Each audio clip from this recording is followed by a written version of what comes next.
Bien. Merci, mesdames et messieurs. Monsieur le Président, Monsieur le Chancelier, merci beaucoup d'être ce soir à Paris, à l'Élysée, qui est un lieu que tu connais, car je l'évoquais en t'accueillant il y a quelques instants. C'est le lieu où, entre les deux tours, le candidat alors à la présidence fut reçu en 2019. Et c'est ici même, le 9 décembre 2019, que nous tenions l'Ukraine, Allemagne, France, avec la Russie, le sommet en format Normandie qui permettait encore des avancées avant que le pire n'advienne. Et donc nous sommes heureux de t'accueillir ce soir ici et le chancelier Scholz me rejoint ce soir et je l'en remercie pour que nous puissions ensemble t'exprimer notre solidarité, notre soutien, notre volonté d'accompagner l'Ukraine vers la victoire, vers la paix et vers l'Europe. Et merci infiniment au chancelier Olaf Scholz d'être présent à Paris ce soir pour que nous puissions avoir cette discussion à trois. Il y a un an, jour pour jour, nous étions à Kiev et nous faisions ensemble tous nos efforts pour dissuader la Russie de faire la guerre à l'Ukraine. En juin dernier, à Kiev encore, le chancelier et moi-même te disions notre engagement d'être là pour toi, ton pays, pour la défense de l'Ukraine, pour la paix et la sécurité en Europe. Et nous te sommes reconnaissants d'être là à Paris ce soir afin de pouvoir témoigner la confiance qui nous lie et qui, de manière indéfectible, lie nos pays. Depuis un an, l'Ukraine, son peuple, ses forces armées, son président, font face avec un immense courage aux armées de la Russie. Le crime d'agression ne peut être toléré en aucune circonstance, encore moins s'il est le fait d'une puissance telle que la Russie. C'est pourquoi nous nous tenons aux côtés de l'Ukraine, fermement, et avec la détermination de l'accompagner vers la victoire et le rétablissement de ses droits légitimes. Ce qui se joue en Ukraine engage l'avenir de l'Europe, nous en sommes pleinement conscients. Le rétablissement de l'Ukraine dans ses droits est l'affaire de tous ceux qui dans le monde œuvrent pour la paix, la sécurité internationale et l'ordre international. C'est ce que nous plaidons.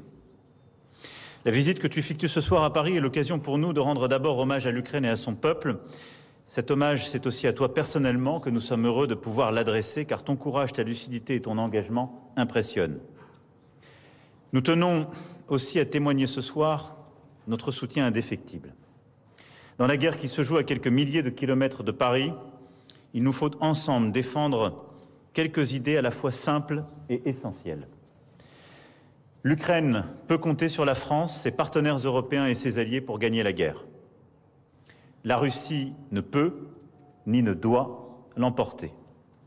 Aussi longtemps qu'elle attaquera, il sera nécessaire que nous poursuivions, adaptions, modulions le soutien militaire nécessaire à la préservation de l'Ukraine et de son avenir.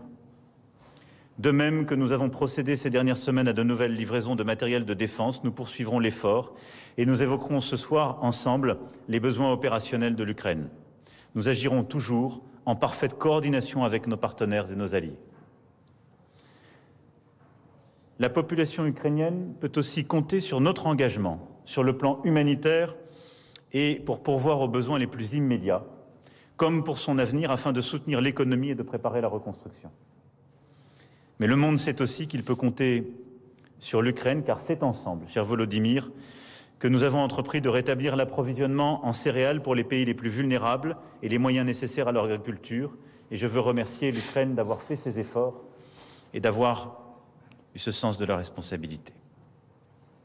La justice est une cause commune, car il n'y a pas de paix sans justice. Nous serons là aussi pour que les souffrances infligées au peuple ukrainien soient jugées, pour que les crimes de guerre dont les soldats russes se rendent coupables soient punis et pour que la mémoire des victimes soit préservée. Enfin, l'Ukraine peut compter sur nous pour bâtir la paix. Avec courage, vous avez proposé à l'automne dernier un plan en 10 points pour la paix. Ce plan est à nos yeux une base de discussion essentielle à ce chemin qui doit nous conduire vers une conférence internationale de paix engageant le maximum de partenaires de la communauté internationale. C'est cet effort que nous voulons aussi mener à vos côtés, qui est le complément indispensable de l'effort de guerre et de résistance que vous conduisez avec votre peuple. Tout cela, nous le ferons ensemble, cher Volodymyr. Nous le ferons car nous voulons construire la paix ensemble, une paix qui fasse justice à l'Ukraine, à son peuple, à son courage et à ses droits. Une paix qui serve notre volonté commune que l'Europe soit rassemblée, unie et solidaire. Et une paix qui permette de bâtir un espace de sécurité et de stabilité pour tous. Cher Volodymyr, merci encore d'être ce soir à Paris à nos côtés. Merci de l'exemple et de l'engagement que donne le peuple ukrainien, aux côtés duquel nous continuerons de nous tenir. Merci. Merci. Дуже дякую тобі, Еммануеле, за такі слова підтримки. І дуже вдячний, що є можливість сьогодні бути тут. І вдячний, що така ідея, cette idée spontanée de nous réunir et de discuter. Je suis reconnaissant au chancelier, à Olaf, d'avoir trouvé le temps. Cher président, cher chancelier, cher présent, chers journalistes, je suis heureux réellement d'être ici pour renforcer notre unité continentale et bien sûr pour remercier personnellement. C'est toujours important dans la vie de tous les jours de savoir être reconnaissant.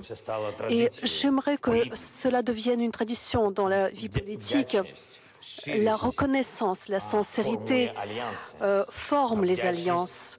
La reconnaissance est un ciment pour cela. Je voudrais que vous vous souveniez, mesdames et messieurs, que la France et l'Allemagne étaient aux côtés de l'Ukraine pendant tous ces mois. Nous avons traversé beaucoup de choses ensemble. Depuis le mois de février de l'année dernière jusqu'au mois de février de cette année. Et nous avons garanti une forte unité, l'unité de l'Europe. Nous avons renforcé le continent, nous avons renforcé l'Ukraine. Je vais donner seulement quelques exemples récents de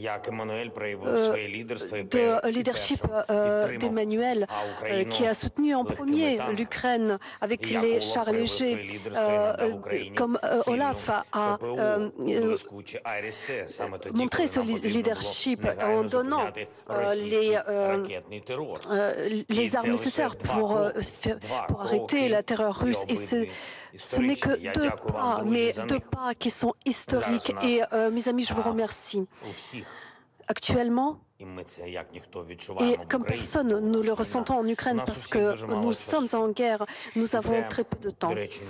Et je ne parle pas d'aujourd'hui, je parle des semaines et des mois à venir. Donc, je parle des armes nécessaires à la paix, puisqu'il faut arrêter la guerre initiée par la Russie. Et tu as très bien dit, nous avions cette rencontre en format Normandie et tout le monde avait envie que Poutine arrête cette guerre, tout le monde sauf lui. Et voilà le résultat. Et nous avons réellement besoin pour renforcer nos positions communes. Nous avons besoin de cela maintenant. La position de l'Ukraine, de tous les Européens, la France et l'Allemagne ont le potentiel de game changers. C'est ainsi que je vois aujourd'hui nos discussions. Et c'est évident, plutôt l'Ukraine obtient l'armement lourd de longue portée, plutôt nos pilotes obtiennent les avions modernes, plus nos coalition sera forte avec les chars aussi. Donc plus vite se terminera cette agression russe et nous pourrions revenir à la paix en Europe, une paix sûre. Et l'Alliance européenne, c'est important de tous les Européens. Je sais, Emmanuel, à quel point c'est important pour toi d'avoir une Europe forte. Je sais, Olaf, que tu mènes toujours une politique rationnelle pour mettre fin à l'agression russe. C'est ce qu'il y a de plus rationnel aujourd'hui. Et j'espère qu'on pourra en parler de tout cela en détail. L'Ukraine sait être forte, elle sait être reconnaissante. Nos amis savent avoir des principes et être sincères. Et je crois que nous renforcerons notre unité, notre défense dans les sanctions et notre unité politique. Merci pour votre soutien, merci pour votre attention. Gloire à l'Ukraine. Merci beaucoup, Président. Monsieur le Chancelier, cher Olaf. Je me réjouis que le président Macron et moi-même ayons aujourd'hui la possibilité de nous échanger directement avec le président Zelensky avant le Conseil européen qui aura lieu demain. Emmanuel Macron et moi-même avons également effectué notre dernière rencontre personnelle avec le président ukrainien ensemble. C'était en juin de l'année dernière lors de notre voyage à Kiev. Depuis presque un an, l'Ukraine mène une lutte héroïque pour se défendre contre la guerre d'agression brutale de la Russie. Une guerre qui a visé dès le début aussi la population civile en Ukraine et qui attaque depuis des mois notamment l'infrastructure civile de l'Ukraine. Beaucoup d'Ukrainiens et d'Ukrainiens ont trouvé la mort lors de cette guerre. Beaucoup d'autres ont été blessés. Plusieurs millions de personnes ont fui les zones de combat en recherchant de la protection à l'ouest de l'Ukraine, en Pologne, en Allemagne et à d'autres endroits en Europe. Depuis plus de 11 mois, l'Ukraine, ces citoyens et citoyennes font preuve de tant de courage, de bravoure et de ténacité en se défendant contre l'agression russe. Cela mérite notre plus grande reconnaissance et nous leur devons notre respect. Depuis le début de cette guerre atroce, l'Europe et ses amis transatlantiques ne se sont pas seulement tenus étroitement aux côtés de l'Ukraine. Conjointement avec nos partenaires, nous avons également soutenu de manière considérable l'Ukraine sur le plan financier, humanitaire et avec des armes, avec de l'artillerie lourde, de la défense antiaérienne et récemment aussi avec la livraison de chars de combat. Et nous allons également le faire à l'avenir aussi longtemps que cela serait nécessaire. Le président Macron et moi-même allons l'assurer aujourd'hui ici à Paris à nouveau au président Zelensky. Aussi demain, lors du sommet extraordinaire du Conseil européen, l'invasion du président Poutine en Ukraine et les conséquences qui en découlent joueront un rôle important. Et c'est un signal fort que le président Zelensky participe personnellement à cette première rencontre de cette année des chefs d'État et de gouvernement de l'Union européenne. C'est un signe de solidarité et de communauté européenne. Je me rends avec un message très clair à Bruxelles. L'Ukraine fait partie de la famille européenne. En juin 2022, nous avons posé un jalon important en ayant accordé à l'Ukraine et à la République de Moldava le statut de candidat à l'adhésion à l'Union européenne. Nous devons maintenant tous beaucoup travailler.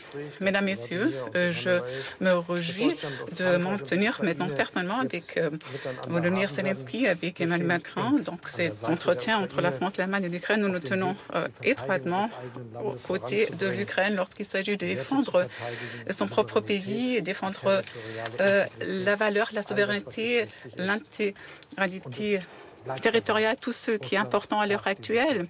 Et la Russie ne doit pas gagner cette guerre. Maintenant, nous allons travailler. Merci beaucoup, mesdames et messieurs.